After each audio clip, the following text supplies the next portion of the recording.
Well, this is like, you can tell it's very 80s. Very 80s. There's definitely a mud dauber's nest down in there. That's my arm. She's live. Hello and welcome to Gearhead 704. I'm Matt and I am in a Foxbody graveyard, so to speak. It's not a complete graveyard because actually most of these will be resurrected. Well, I guess that is a graveyard. They're gonna be zombie Fox bodies. But anyway, I'm over here at Fox Mustang Restoration. We are working on a car that's been on the channel before. This is the 86 all original GT hatch, 505 speed car, I believe, yep. And we're gonna see if we can get it run. Now we did a series on this a little while back on an 88 GT, and I can never remember the year, but yeah, I think it was 88. And we did the whole thing where we kind of put it back together, got it running enough, and then sold it and auctioned it. And that was cool, that was a lot of fun. Matter of fact, those videos did really well on the channel. Well, today we're gonna start in on the 86. We're gonna see if we can get it to run. I'm gonna have Matt here with me today and we'll see how far we get. Now, as far as my other projects, you know, I just recently got my convertible running. It's running great. I've had a lot of videos on that and I still am gonna do the SSP. So don't worry guys, I haven't forgot about that. My back has been not in the best shape, so I'm giving it a little rest and we're focusing on some other things. But yeah, so let me go ahead and get Matt and we'll get into this one and see if we can get this one running today. So this is gonna be a lot of fun. Stay tuned. Guys, I got Matt out here with me now. One thing I did forget is a while back, we did try to start this up the same way we started the 88. You know, we sprayed some carb cleaner in there. It wasn't actually starting, and then Matt did a test to see if we had some spark. Found out we didn't have spark. I believe I have some footage of that. If I do, I'm gonna throw that in right here. All right, guys, we're outside. We've got the hood up on the 86. Matt just got a brand new, I guess it was a brand new battery you got, Matt? I did, yeah. Okay. Look, the under hood light works. Oh, it sure does. I just noticed that. Oh, wow. So you got good wiring there. That never works. How many years has this one been? Do we know since it's been started? I got it from the same lot, so I mean, it's also at least 19. At least 19 years. Okay. Maybe more. All right. Do you have actual carburetor cleaner this time, or are we going with a brake cleaner? We're going brake cleaner. Brake clean. Brake clean works everything. The big thing on this one though is the interior. Does this door open? Yeah. All right. The big thing on this one is also the interior. Yeah, there's no rust on that door either. Oh man, I really want these seats kind of for my convertible. They're really comfortable. Yeah, my favorite. I love the Halo ones. Yeah, Halo headrest. All right, so Matt's taking off the intake over there. I guess first thing we need to see if it'll actually crank. Ready? Fire to it. Try to turn it over, okay? Try to turn it over, see what happens. Whoa! Oh, the seat was not secure. You push the clutch. Wait, try that again. Push the clutch in. Watch what happens if you push the clutch in. Oh, it stayed this time. It did. Oh, man. Okay. All right, see if it'll turn over. I'm gonna stand back so nothing flies. Oh, wait, thanks. I'm gonna run too. Nope. I hear the starter solenoid clicking. This one might need a starter solenoid. Matt's gonna bypass the starter solenoid. Yep, starter solenoid didn't work, so I'm just gonna jump it. Oh, had something there for a Yep. second. She'll turn over, just turn needs over. a starter solenoid. Yep. Now let's see if she'll fire. Like, All right. That's a lot. That may be enough to fire it right there.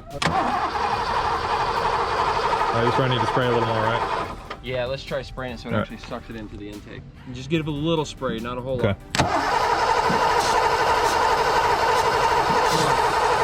It's definitely in there. All right, Matt's got another piece of equipment now. What'd you do? Bypass the... I got a test coil. All right, he's got a test coil. This coil is really rusty. It may not be any good, so I got my coil that I use to test to see if I got a bad coil or not. All right, I'm gonna go take my spot over here. All right.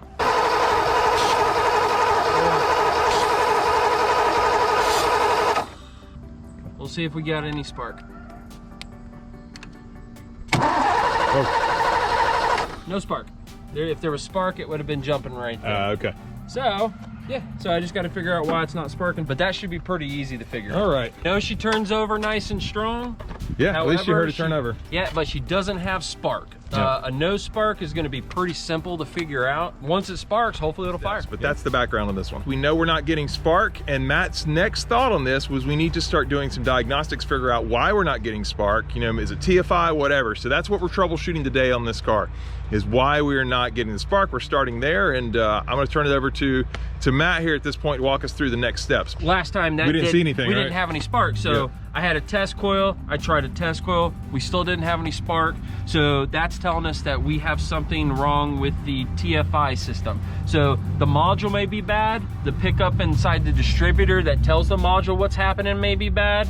we may have a bad plug, we may have a bad power supply or ground to that. So that's basically what we're gonna do, is we're gonna see what's causing our ignition to not fire. This is troubleshooting a no start. It's not a no crank because the engine does turn over when you hit the key, but it doesn't fire, so it's a no start diagnostic. I got an original Ford piece of equipment that's made for diagnosing ignition modules. Unfortunately, this piece of equipment does not completely work. Partial working. It's partially working. Mostly what I use it for is I use it for pinouts, so I can kind of get to, it's just much easier for me to plug this in, and then I can check the pip signal and everything with my oscilloscope.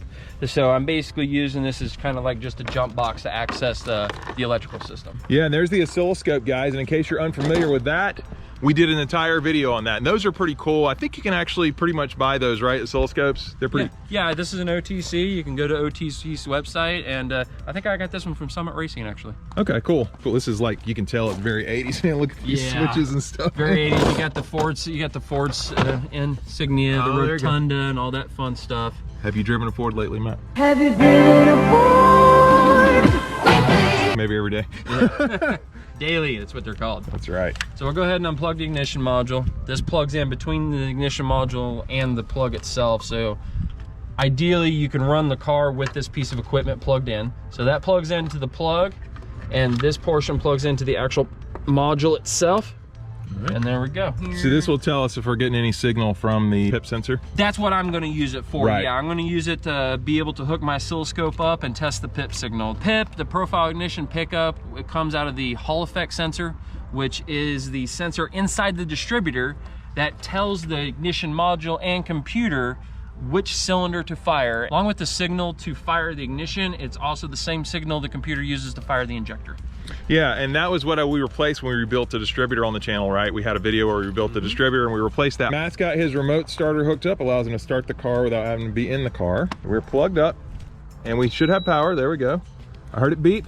Yeah. It beeped like the 80s. Let's see what it says. Well, it says the TFI's got power. That means the ignition switch is working.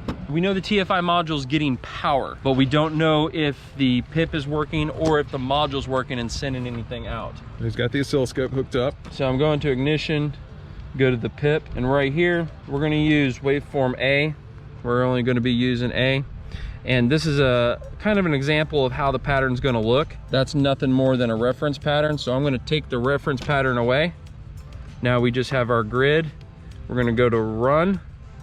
And now I'm gonna hook, this is already grounded. I can go right here, you see where it says PIP. I can put my test probe right in there. And if we're gonna have a PIP signal, we will see a square pattern on this lower line. No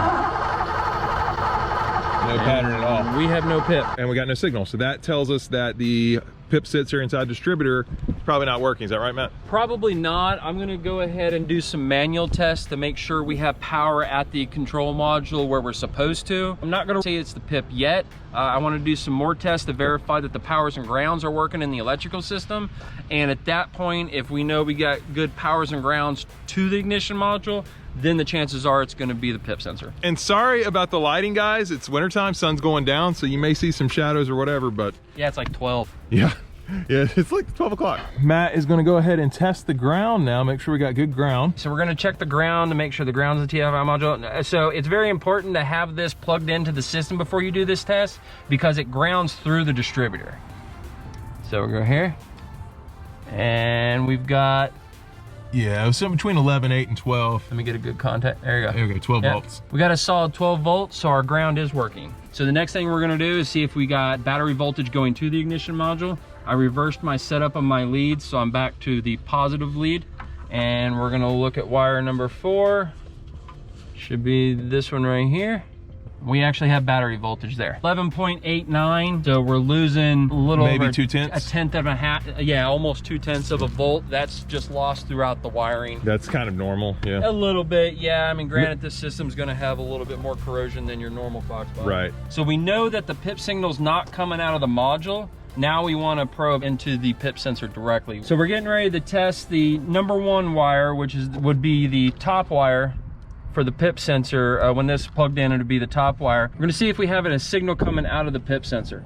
So we're gonna probe number 1 wire here. And I've had to reverse the leads again. I'm actually testing by a ground signal. So the multimeter positive is hooked up to the positive. I'm actually using the negative lead right now. If somebody wants to do this test at home and you don't have an oscilloscope, most people don't, so what you can use, you can actually use an LED light. You can get any LED light, and then what you do is you'll hook the positive leg of the LED light to the positive of the battery, and then the negative leg of the LED light you will actually put onto that wire. You can probe it, you know, onto that wire, and then what will happen with the light, though, if your PIP sensor's working, the light will flash. If the PIP sensor's not working, your light won't flash. Kind of the same idea as the injectors. You're actually testing the same signal. You would just be testing it here. Yeah, we did that a while back, guys. We were testing the injectors with that light Matt's talking about, but we're gonna use the oscilloscope today because we have it. On the oscilloscope, instead of seeing an off and on, you're gonna see, or a blinking light off and on, you're gonna see a pattern come off and on. And I can kind of create it here by just tapping this. Yes, you get power, it goes up. You lose power, it goes down. So on an off and on, it'll do that. It'll go up and down or create a square. So we're gonna go ahead and I am going to probe the wire, the number 1 wire. And now we're gonna go ahead and give her a crank and see if we got a square pattern. Nothing. It's so we didn't see any pattern there at all. So that indicates it's not just the module. We tested the module like we said. It's the PIP sensor inside the distributor. Correct. The module's not working because it's not receiving a signal from the PIP sensor. So the module may be okay. What we've definitely determined is that the PIP sensor is not working. Yep. So that's what we need to replace is the PIP sensor. So we got to pull a dizzy, right, Matt? We do. All right. I'm learning that, guys. That's what you call them, a dizzy. So we're going to pull a dizzy, slap another dizzy in, and we'll see what we got. All right, guys, we got a distributor. Pulling that out. And there was a mud dauber's nest Matt found in here, so maybe that's why that one's not working. We got another dizzy, another distributor here. That one's been in there a while. Let's see if Matt can use his muscles. We got a Ford TFI module, it looks like. Oh boy, well, that's fun. I'm gonna go get a hammer. Getting it to move. There we go. That's only half the battle. Make sure that. There we go. All right, we're slapping the new distributor in. Well, new for this car. Actually, it's a rebuilt distributor, so. It is. By the way, guys, while Matt is getting that distributor in, this episode of Gearhead 704 is brought to you by Gearhead 704, where you can get your own Foxbody shirt on foxresto.com. Not just a Mustang, it's a Foxbody. Yes, Matt and I do have matching shirts on today, but we didn't plan it, so don't give us a hard time about it. Yeah, just kind of joking there, but seriously, these shirts are really for sale. I do have them down in the first link in the description below. If it's something you want to get for Christmas, you can. And what I don't normally say is you can get 10% off as well with the shirts with promo code Gearhead704 on the website. Also, we have some stickers. If you want a Gearhead 704 sticker, I have those. And the link for the stickers is also down below. The sticker is only $5. So if you want to have some of that Gearhead 704 stuff, it does help me out, helps the channel out a lot, and we use all the money towards the build. So just want to throw that out there. The new distributor back in, we're hooked up back to our spark tester, and we're about to try and fire it and see if we have some spark right there this time. All right, so as long as there's nothing else wrong, we should have spark. We got spark. We got spark. Yeah. You know what happens next? Carburetor cleaner time. Exactly. See if we can get some fire now. So let's add some fuel and let's find out, will it start? And to recap, guys, our spark issue was the PIP sensor, and that was due probably to the mud daubers. I don't know if you guys can see down in there. There's definitely a mud dauber's nest down in there. Yeah, and maybe this PIP sensor after how many years is that? 34 years gave out. So, oh, you already had it with you. I did. Johnny on the spot with that. I was prepped, huh? All right. Should we move out of the way? Well, it's out of gear, but. Yeah, it shouldn't go anywhere, but it should fire. Want to see? All right, let's find out. See what happens now. If it kind of fires, we may have to work with the timing a little bit because I did not set the timing since putting the distributor in. We're gonna start with that.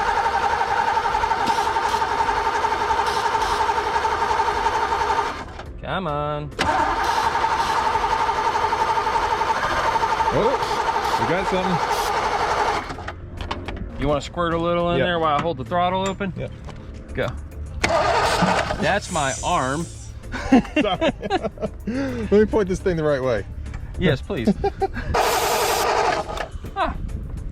It did try. Well, I heard it once. Well, remember, we may have to mess with the timing. Yep. Oh, he's getting serious with it now, guys. There she goes. There she goes. Just cranked her up. Fuel. More fuel. I wasn't giving her enough there, guys.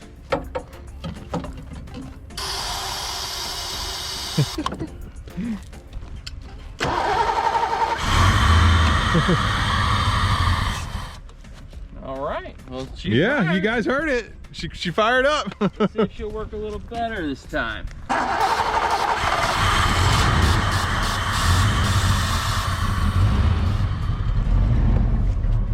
She's alive. Look at that. Actually idling now.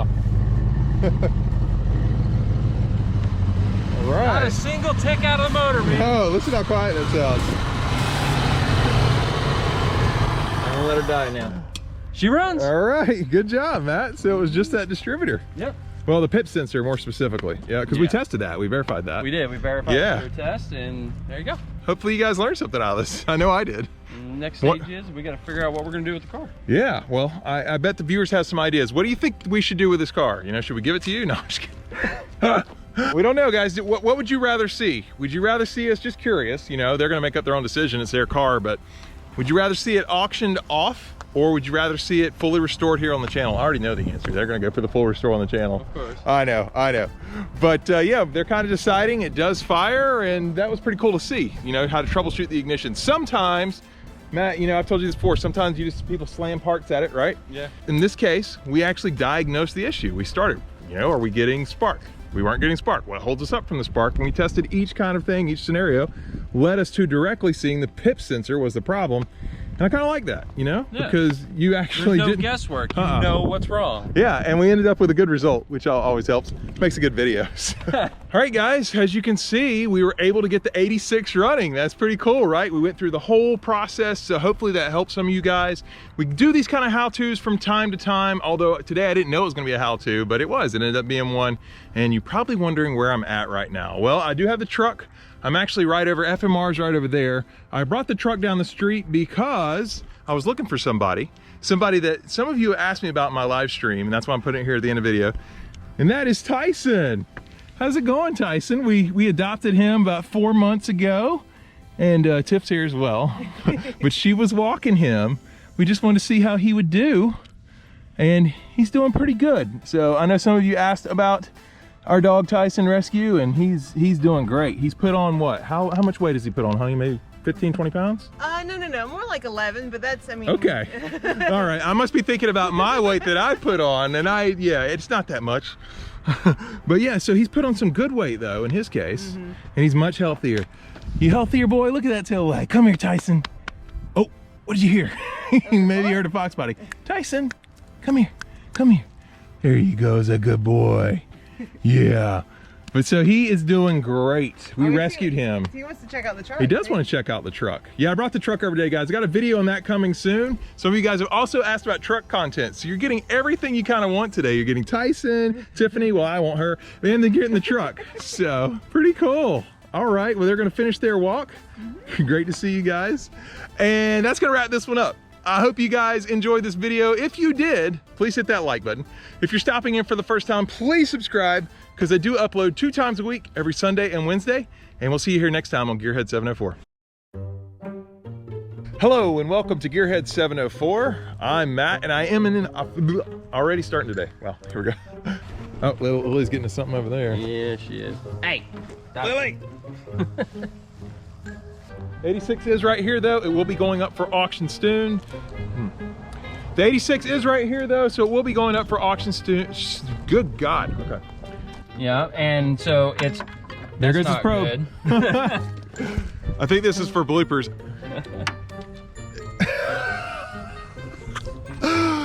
Okay, definitely bloopers. Sorry, Matt. Definitely.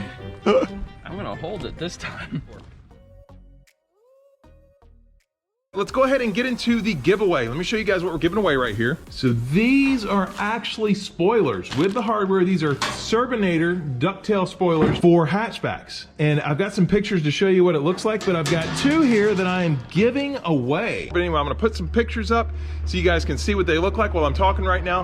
But here is the giveaway that we are doing. This video is going up on Sunday, December 13th. Matt Serbin, the Turbinator, he makes all these. He's just decided to give them away, guys, through the channel. It's awesome that he's doing that. I will have his website linked down below, Serpinator Auto Designs. I will put it up on the screen, also put it down below in the description so you can check it out. It's pretty cool that he's giving these away, and we're giving away 2 of them. We're giving away 2 of them, guys. So all you have to do to win, have a 79 to 93 hatchback, and down below put what year your Foxbody hatchback is.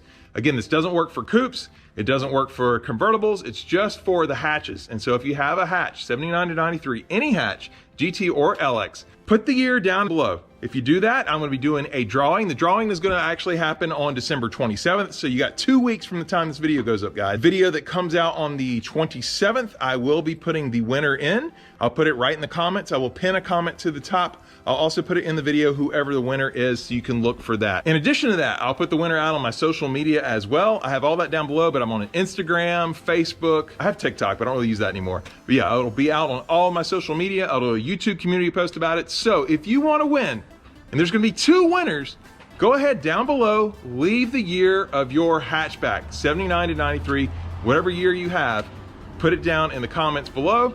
And yeah, I'll do the drawing based on that. Big shout out to Matt Serban, Serpinator Auto Designs, for giving away these Ducktail spoilers for the hatches. That's just awesome.